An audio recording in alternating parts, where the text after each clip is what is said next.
How's it going, everyone? Welcome back to Drummer 101 Artist Interviews. Today we are sitting here with Nolan Levine. Is it Levine? I'm pronouncing it right? Yep. Okay, I just had that thought. I was like, is it Levine? Is it Levine? I don't know. So I hope you guys had a good week. It's good to see you guys. Let's just jump right into it. Nolan, we actually kind of go a little ways back, but how exactly did you get into drums? Well, I remember I was in LA with my family, and my dad was known for every time we went out of town, my dad would stay home, and every time we come back, we'd have something new in the house, a new couch, new floors. One time we had new cabinets, just all this kind of stuff. So one time I'm in LA with the rest of my family besides my dad, and I get a call, and he's playing the drums, and I'm like, that's weird. He must be calling me from Guitar Center or something like that. Yeah. I get home, there's a drum set in my living room, and I was like, oh, awesome. And of course, sat on it, played it for a week, and then didn't touch it for a year. Yeah. And then my dad started getting good, and I was like, I can't have that. Yeah. So I started playing, and I really liked it. And how old were you when he brought that home? I think I was 10, but I don't think I touched it until I was 13. Yeah. So, took a while staring at it to want to play it. Yeah. It's kind of funny because I have a similar story about my first drum set, the Mapex, which we were just talking about. But if you watch previous episodes, you guys know that my parents forced me to take piano. But I remember I was sitting at the piano practicing, hating my life because I didn't really like piano. I mean, now I'm really grateful, but that I know a little bit of piano. But I was sitting at the piano, and my mom walks in. My dad had just come home from wherever he was working, and my mom walks in. She goes, "Go help your dad with the groceries."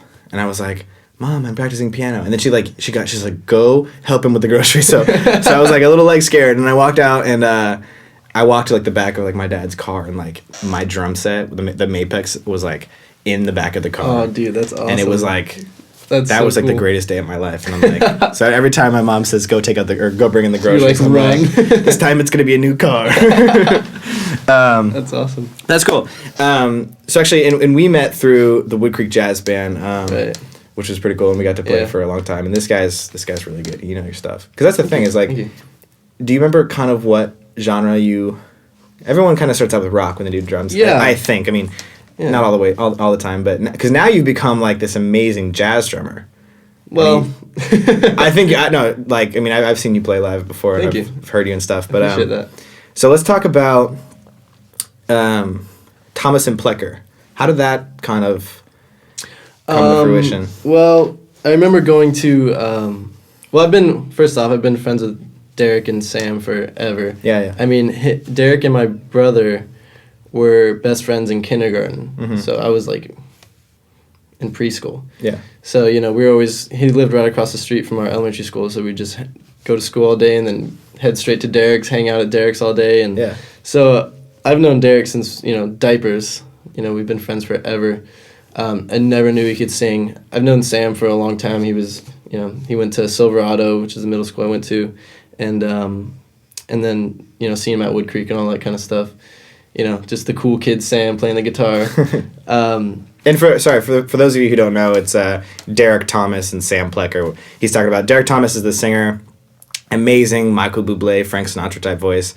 Sam Plecker is the guitarist, hence the name Thomas and Plecker, and they brought him on. Yep. So go ahead. Sorry, go ahead. So I didn't know, of course I knew Sam played guitar. I didn't know Derek even sang. Yeah. So I went to a Fiestival, which is a cultural event that Wood Creek holds a couple times a year, and they do performances. And then I look on stage and I see Derek and Sam up there. Derek's got a guitar. Sam's got a guitar. Derek's singing. Yeah. And just all of a sudden, as soon as he starts, it was just oh my God, that was amazing. And no one knew Derek could sing. So they finish and they get a standing ovation. I was like, I want to play with them. Yeah. So soon enough, I kind of weaseled my way into that, and then we started rehearsing, and then it just took off from there. Yeah. Next thing you know, we kind of started off playing at this guy Anthony. He had he owned some a yogurt shop and a coffee shop in Folsom and stuff like that. So we just started playing out in front of his stores, and then from there we had business cards we just gave to everyone, and it was You guys marketed yourself like crazy. Yeah, we did. I mean, we paid our dues for sure. Yeah.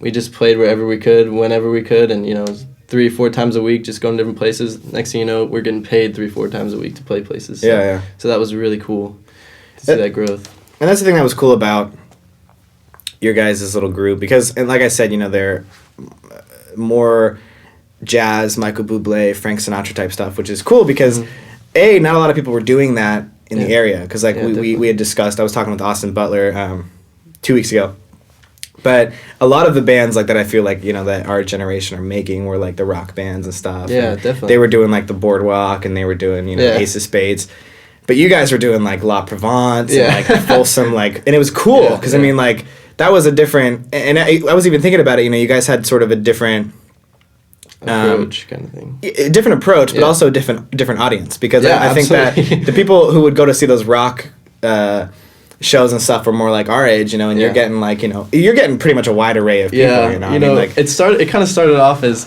like, we kind of appealed to like the teenagers at first, and then when we started, we kind of mellowed out, started getting a little bit older. I mean, I was 15 when we started, so we used to play in downtown and off Sutter Street in Folsom. During their like downtown Tuesday night things, and of course there's a bunch of teenagers just hanging out, so we got pretty popular in Folsom. But then we started kind of maturing out and playing at restaurants and stuff like that, and then I'd say like 90% of our audience was just like old people, and I loved that though. I mean, I love talking to old people, so it was great, and they're the ones with the money too. So like they're the ones. The only reason why we could sell our albums for $10 a piece was because our audience, was all established. So it's pretty cool. It worked out that way. And it's funny, a little insight for people who do know Thomas and Plecker. I remember, because I had seen Derek Thomas, and because he was a theater guy in high school as well, and he did West Side Story. And he has a phenomenal voice, and he had a really good voice in that as well. But the difference between like a band vocalist and a theater vocalist are so different. So. But anyway, so long story short, I remember Derek Thomas, because I'm a friend with Sam's. I mean, I'm friends with all you guys, but I was a big friend of Sam's, and Derek came to Sam like, I want to do Fever. Who did the original Fever? You guys have all heard the song. I mean, I don't know. I know it was written by Anthony Newley. I believe. But it's made famous by like a lot of people. Everyone's done it. Yeah. And so Derek was dying to do the song Fever for the little like night on the quad thing, where we did like this kind of like, it was like this school function where we all hung out on the quad. It was like this late night thing, and Derek wanted to play a song. He got Sam to play guitar for him, and that was like the beginning of Thomas and Plecker, and that's kind of cool, because like you guys, I have a lot of faith in you. I mean, you guys, and as musicians, so it was kind of cool. I was like, all right, I could see these guys doing some cool work. Yeah, definitely. It was really fun. Like you said about the theatrical thing, Derek kind of had to learn how to sing in a band. We kind of all had to learn how to play within ourselves. Does that make sense? So, It's only the three of you guys too. So exactly. So we kind of had to figure out how to make like a full sound with just the three of us. We had no bass player, and if we're playing jazz, then that's kind of like unheard of. But Sam did a really good job of playing the bass line with his thumb while he was comping and that kind of stuff with his fingers. And I had to learn a lot too. I mean, when we first started, I would just played in the high school jazz band. I mean, I could BS my way through most charts, but I didn't take it seriously. So we start playing Thomas Plecker, and we start having to play like quiet. Most drummers, you'll know what I'm talking about. Most drummers playing quiet is kind of hard.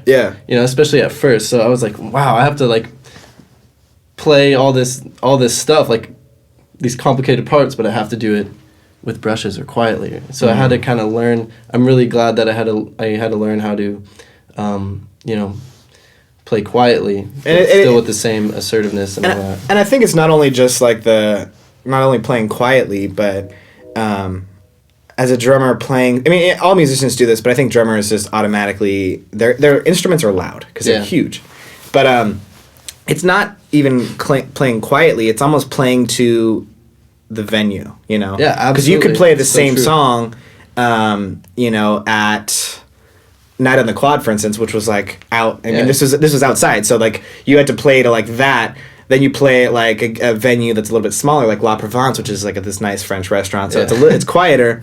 and then even like a coffee shop, you know. So exactly. and you're playing the same song every 3 times. Exactly. It's just like kind of feeling and that's that's the mark of a good musician, you know, because the people who are more beginners, you know, the amateur, they don't understand that yet. Exactly. You know? So they're going to play the same volume all 3 places. Yeah, exactly. Half the part of you know, sounding good is knowing what dynamic and knowing your audience and knowing what you sound like from out there. Yeah. You know, you can't just be worried about playing the drums. You have to be worried about, you know, making it sound musical, which is exactly, and meshing with the band. Absolutely, yeah, exactly. Because that's the thing that you know, a lot of like beginner musicians across the board, not even just drummers, will they're like, okay, well, I have my part down. He has his part down. Let's all play them at the same time. That's what he's thinking. You know, it's like we're gonna play all the parts that we know at the same time instead of like play together. Yeah. You know. Exactly. So let's shift a little bit. You go to Sac State. Right. And so tell us about this thing, because I saw you post on Facebook about you were recording for the vocal ensemble or something. Yeah. So right now I play with the Sac State B band and the vocal jazz group there. Yeah. So, you know, I'm just kind of dipping my toes in, getting involved and stuff like that, playing with all the musicians there. That's really fun. I really enjoy it. Learning a lot every day. Yeah. Studying with some amazing guys. So isn't Gilman there? Is that he's still? Yeah, there? Joe Gilman is the piano professor there, and he's the man. That guy's amazing. Yeah, he is. I remember were you there at that the clinic we did with Wood Creek Jazz Band at Jesuit, and it was weird because I've heard of Joe Gilman before. Is his name? He's an amazing piano player. You, like we said, you were in a band, Thomas and Plecker, and now I know Sam Plecker, the guitar player. He went off to do recording engineering at Chico. Right. But so you're still playing with Derek Thomas, and now you guys are just the Derek Thomas band. How's that been? Like, I mean, who are the musicians on it as well? It's been really nice. It's been great. You know, going from that. You know, I was like 15 when we played with Thomas and Plecker, and so that was nice. Like, it was just a lot. I was just playing music with my best buds. You know. Yeah. Getting paid to play music with your best buds. There's nothing better. We got Jason on guitar, Jason Angove, and we got David Albertson on bass. He plays upright and electric. And we just kind of just did what we were doing before with Sam. Yeah. But with just like a more full sound, you know, more mature sound. So we were growing as far as like the sound we were producing. Yeah. But now we're kind of like straying from that whole jazz thing. We try to market ourselves as like soul. Yeah. Just feel good music. Yeah. We're starting to write more originals and stuff like that, and we just go around playing everywhere, and it's been really nice. Very It's cool. a lot of fun. Yeah, and talk about the small world of like the Sacramento music scene. I mean, if you watched our first episode, we were interviewing Jesse Sherwood. He's the drummer of Humble Wolf. Jason Angove is the lead singer and guitar player of Humble Wolf, and Dave Albertson is the bass player of Humble Wolf. And obviously, they're both now in that band. Dave Albertson even played bass on my album with my group, so like it's kind of cool. The vibe of like the whole Sacramento music scene is we're all friends. You know, you meet somebody who you probably have gigged with before and stuff, and it's always cool. Exactly. And then it makes you want to go see him. Like I'm dying to go see the Derek Thomas band because I know all of you guys. Exactly. You know, it's that type of thing. You want to see like that player in a different setting. Exactly. Yeah. And it's cool, especially because they can kind of do that, you know. They have different faces, you know, different things that they like do. Different roles and exactly. Very cool, man. Yeah. So thank you guys for watching. This is Drummer 101 Artist Interviews. Again, this is Nolan Levine. Dude, I really appreciate it. Thanks for having me. Go ahead, check us out we actually just launched yesterday, d101ai.com. You get, you know, recent episode, you get all the past episodes. We have some cool merch up there, and you can get a hold of us if you want to just drop us a line, say, you know, you liked it. If you want to find out how to get on the show, again, d101ai.com. And go ahead and check out drummer101.com if you guys want to learn drums. If you've been playing drums for a long time and you just want to get to that next level, Kevin Prince actually sits right behind us right here, and this is the studio that he uses, and it's his studio, and so go ahead and check that out. Thank you for watching.